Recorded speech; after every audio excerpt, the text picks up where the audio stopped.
Welcome to part 3 of Airbrushing Basics. Today we're going to talk about the main ingredient. We're going to talk about paint.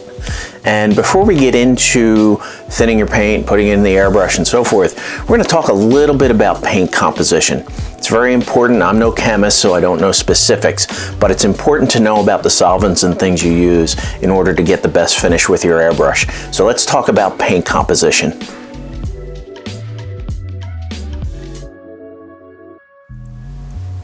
Paint is composed of 3 elements: the pigment, the binder, and the solvent. The pigment in your paint is what gives its color, its opacity, its texture. Pigment in hobby paints are ground extremely fine so that they don't obscure detail and they go on really smoothly. Clear paints like glosses and flats, they have no pigment. The most important element is the binder. The binder is what binds the pigment together in paint.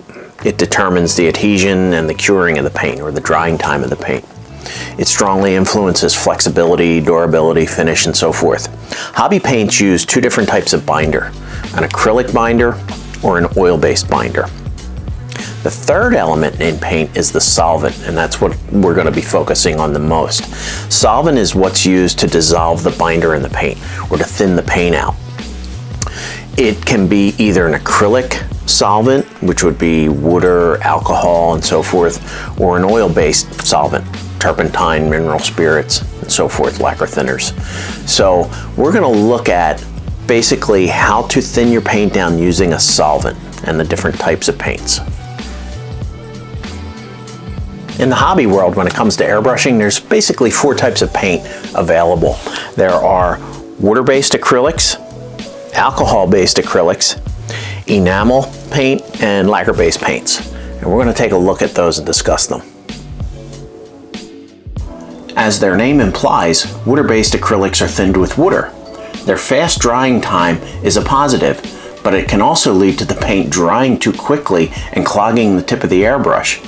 Manufacturers produce their own thinners that improve the paint's performance and characteristics, making it easier to spray and slowing the drying time. Water-based acrylics are non-toxic and easy to clean up, which is great for beginners. Alcohol-based acrylics are great for airbrushing when they are thinned with the appropriate solvent. Don't use water. They can be thinned with alcohol or lacquer thinner. Lacquer thinner greatly improves their performance and provides a hard, durable finish. Make sure to use proper ventilation and safety precautions when airbrushing them. Lacquer-based paints are cellulose-based acrylics that provide a hard, durable finish. They are fast drying, but do not dry in the tip of the airbrush. The best-looking metallic colors are lacquer-based. Lacquer paints must be sprayed in thin coats to avoid eating through plastic, paint, and decals. Proper ventilation and safety equipment are a must when spraying lacquers. Enamel paints were the first paints designed specifically for use on plastic models. Enamels use petroleum-based solvents, which classifies them as oil-based. Enamels have a long curing time. They dry on the surface first, but it can take up to a week for them to fully cure. Enamel paints have a strong smell and vapors, and proper ventilation and safety precautions are a must.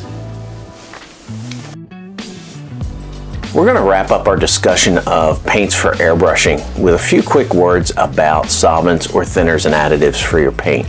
As you can see behind me, I have a lot of different thinners out here, and it's very important to use the proper thinner or solvent in the proper ratio when you airbrush if you want to get good results.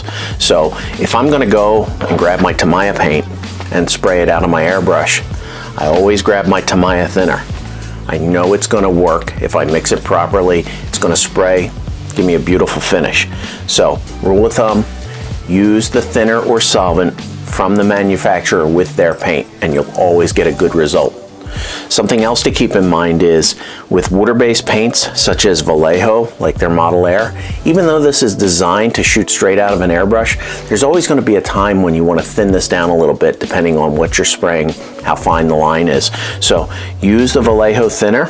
It has additives in it that help it, that slow down the drying time. They sell the additives separately, like flow improver, paint retarder.